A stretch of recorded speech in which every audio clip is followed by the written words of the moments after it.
चलो यहाँ पर सवाल क्या है, ऑब्जेक्टिव टाइप का सवाल है ना। सवाल को हम कैसे पहचानेंगे इसमें कौन आंसर है या नहीं, है ना। यहाँ पर सवाल एक में क्या कहा जा रहा है, सवाल एक में कहा जा रहा है निम्नलिखित में कौन बहुपद नहीं है ना। विविध क्वेश्चन है ना। विविध क्वेश्चन में से ही पूछे जाते हैं ऑब्जेक्टिव टाइप का क्वेश्चन, है ना।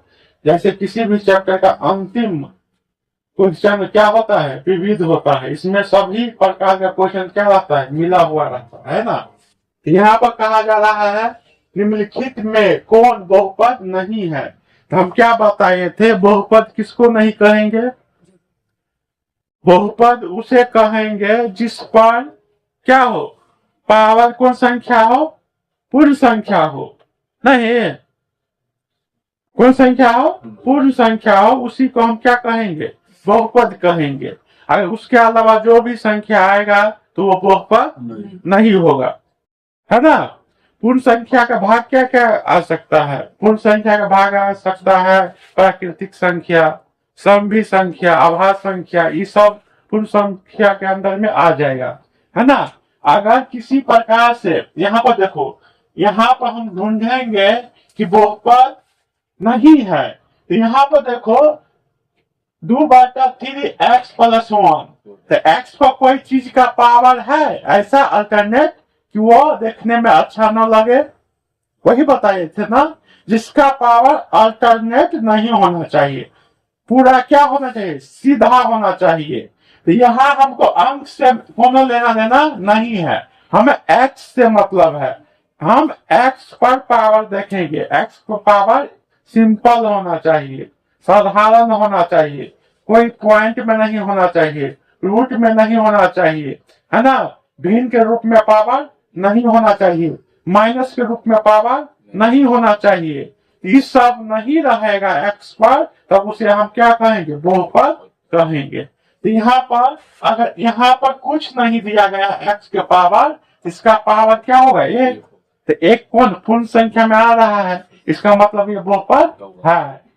फिर अब बी नंबर में दिया गया 2 - x² + √3x, तो यहाँ में पावर क्या है, 2 है, यहाँ में √3 क्या है, x के छोड़कर सिर्फ 3 पर पावर है, रूट 3 पर है ना, x पर नहीं है, समझेंगे। तो अंक पर रहे रूट, अंक पर अगर रूट रहे उसे मतलब नहीं है, x पर रहेगा तो दिक्कत है।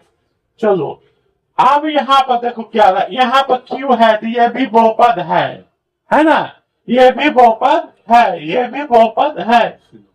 तो सिंपल सा बात, 1/, क्या है, x-1। तो देखो यहाँ x का हम जब ऊपर करेंगे तो उसमें पावर क्या हो जाएगा, ऐसे बन जाएगा। हम बताए थे ना घातांक या घात पावर के रूल में किसी भी संख्या को हम ऊपर करते हैं तो उसमें माइनस लग जाता है। तो अगर ये पूरा है x + -1, उसको ऊपर करेंगे तो क्या हो जाएगा, x - 1 पावर 1। तो अहू पर पावर -1, एक पर पावर -1 हो जाएगा ना। तो इसका मतलब ये बहुपद नहीं है, तो इसलिए इसका सही क्या होगा, सी नंबर इसका क्या होगा, करेक्ट है कि नहीं। अब चलेंगे सवाल नंबर 2 पर। अब सवाल नंबर 2 में क्या कहा जा रहा है, सवाल नंबर 2 में क्या कहा जा,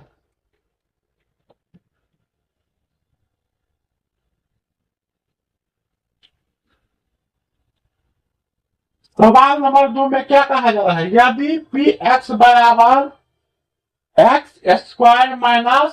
3x -4, तो px का एक शून्यक क्या होगा, क्या पूछ रहा है, एक शून्यक।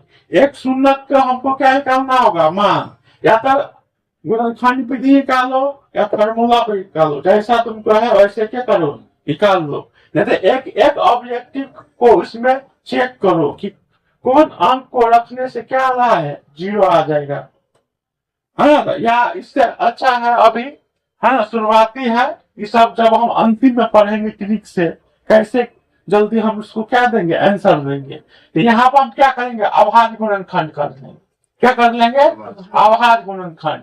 तो कैसे करते हैं अभाज्य गुणनखंड, तो यहाँ पर क्या है, एक्स स्क्वायर लिख देंगे 4x प्लस एक्स, घटने पर 3 आएगा और गुना करने पर क्या -4 आ रहा है ना, है कि नहीं। अब इसमें कॉमन क्या होगा, x -4, इसमें कॉमन क्या होगा, देख कुछ है तो 1, तो क्या होगा x माइनस कितना 4 बराबर क्या कर देंगे 0, है ना। तो एक बाजी हम 4 पर 0 रखेंगे, x -4 बराबर कितना 0, तो x का मान कितना हो जाएगा 4।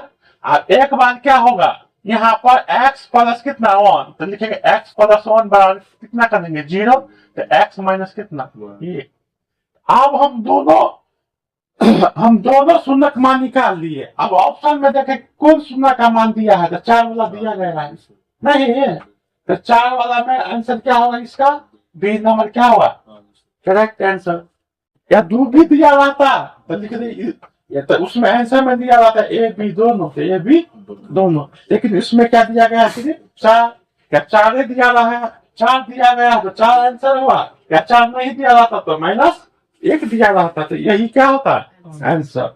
अब सवाल नंबर कितना में चलेंगे, सवाल नंबर में दिया गया है यदि बहुपद px एक गुणनखंड कितना है x प्लस 1, तो देखो यहाँ पर देखो ना गुणनखंड लाए है ना रे, यहाँ पर एक गुणनखंड लाए है कि नहीं, तो इसको हम 0 के बराबर कर दिए कि नहीं, तो उसी प्रकार से हम px का एक गुणनखंड हमको दे दिया गया है कि नहीं। इसका मतलब है कि x प्लस 1 लिखेंगे, अपना मन से किसके बराबर कर देंगे 0 को।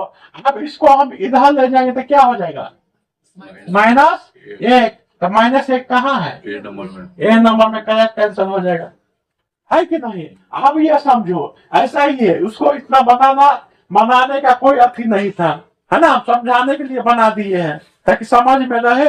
अगर नहीं आएगा तो ऐसे ही करके क्या करेगा, तो एक शून्य का गुणनखंड का मान दिया गया है, तो बहुपद का एक शून्य निकालने के लिए तो सिंपल सा बात क्या कर दे 0 के बराबर कर दिए, तो ये आ गया ना एक शून्य। अब ये समझो अगर यहाँ पर क्या है ना, ऐसा करके सवाल पूछे तो यहाँ पर क्या है, तो माइनस में करके क्या देंगे आंसर दे देंगे, समझ में आ रहा है ना।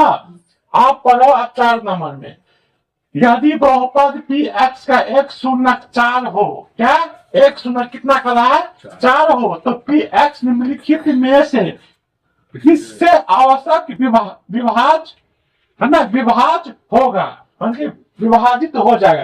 तो एक शून्य कितना दे दिया है 4, तो ये क्या चीज में है, तो x में लगा के प्लस में क्या कर, यहाँ पर प्लस में है ना, तो माइनस में लिख देंगे।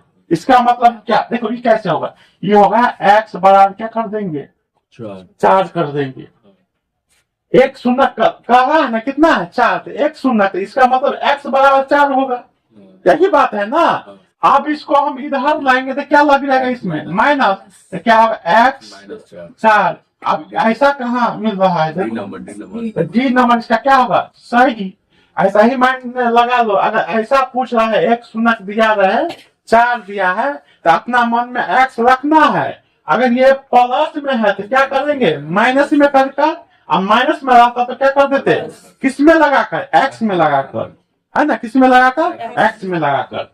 अब सवाल नंबर 5 में दिया गया है यदि किसी द्विघात बहुपद px इतना के शून्य अल्फा क्या हो बीटा, तो x प्लस का मान क्या होगा, अल्फा प्लस बीटा का मान क्या होगा, क्या है अल्फा प्लस बीटा का मान क्या होगा। तो सिंपल सा बात है, ये बार बार समझा रहे हैं। यहाँ a का मान कितना होगा एक्स स्क्वायर के गुणज कितना होगा a, कुछ नहीं है, तो b का मान क्या होगा -2, और c का मान कितना है 5। आपको रहा है अल्फा प्लस बीटा का मान, तो क्या होता है द्विघात समीकरण में अल्फा प्लस बीटा का मान -b/a, तब b का मान कितना है, अब पहले से माइनस, तो माइनस माइनस क्या हो जाएगा प्लस, a का मान कितना है 1, तो क्या हो जाएगा 2, तो 2 कहाँ है बी नंबर में आ रहा है ना करेक्ट आंसर, समझ में आ रहा है ना।